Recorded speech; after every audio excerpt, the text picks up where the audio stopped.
అనగనగా ఒకప్పుడు చిన్న ఊరు ఉండేది. ఆ ఊరికి పక్కనే పెద్ద అడవి ఉండేది. ఆ అడవిలో ఓ దారి ఉంది, కాని అందరూ దాన్ని చీకటి దారి అంటారు. ఎందుకంటే ఆ దారి ఎప్పుడూ చీకట్లోనే కనిపిస్తుంది.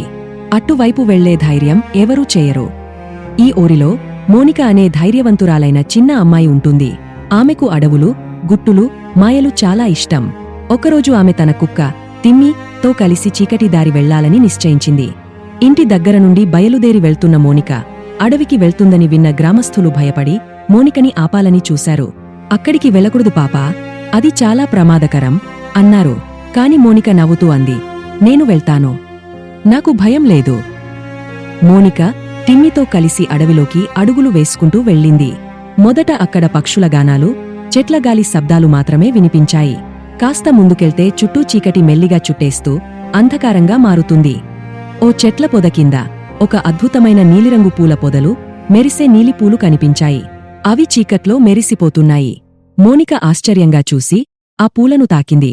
ఇంత అందమైనవి ఎక్కడా చూడలేదు. ఇదేనా ఆ చీకటి దారి రహస్యం? ఆ పూల పక్కనుండి ఓ చిన్న జింక అక్కడికి వచ్చింది. దయచేసి సహాయం చేయండి, నా కాలు గాయపడింది అంది. కాళ్ళు గాయంతో అలసిపోయి ఉంది. మోనిక వెంటనే దానికి సహాయం చేసింది. తన ఒడిలోంచి రుమాలు తీసి జింక కాళ్లను కట్టి తాను తినిపించింది. ఆ నీలిపూల పొద ఒక్కసారిగా పక్కకు తప్పింది. అందులోనుంచి మెరిసే కాంతితో రహస్యదారి బయటపడింది. మోనిక ఆశ్చర్యంతో చూసి, వావ్, ఇదేనా చీకటి దారిగుట్టు అంటూ ఆశ్చర్యంగా చూస్తూ ముందుకు సాగింది. ఆ దారి చివరికి ఓ గుహలోకి తీసుకెళ్ళింది.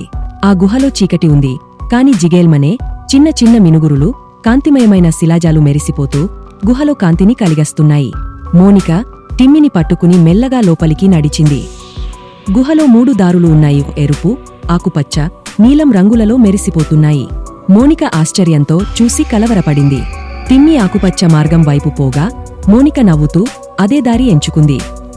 ఆ మార్గంలో వెళ్తుండగా ఓ నక్క వచ్చి, ఇక్కడ మంగళం జరగదు, ముందుకు వెళ్తే ముప్పే అంది.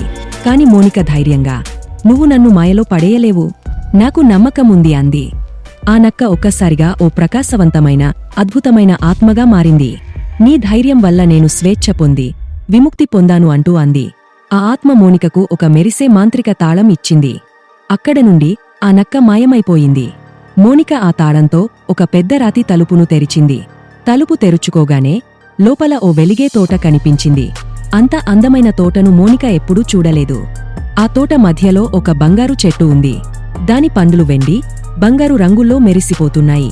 మోనిక ఆ చెట్టును చూసి, ఇది మాయ కాదు, ఇది అడవికి నిదర్శనం, శక్తినిచ్చే జీవం. మోనిక ఆ చెట్టులోని ఒక పండును తీసుకుని ఊరికి తిరిగి వచ్చింది. అది మెరిసే పండు. ప్రజలు ఆశ్చర్యంతో ఆమెను చూసి చుట్టుముట్టారు. మోనిక నవ్వుతూ, ఇది చీకటికి వెలుగు తెచ్చే పండు అంది. ఆ పండుతో మోనిక అడవిని మళ్లీ వెలుగుతో నింపింది. చాలా కాలం చీకట్లో ఉన్న ఆ దారి ఇప్పుడు పూలతో, కాంతులతో నిండి ఉంది. మోనిక దానిపై నిలబడి, ఈ దారి ఇప్పుడు భయానికి కాదు, ధైర్యానికి గుర్తు అంటూ తిమ్మిని ఆలింగనం చేసుకుంది. మోనిక అందరికీ ధైర్యం, స్ఫూర్తి ఇచ్చింది. Please subscribe to our channel.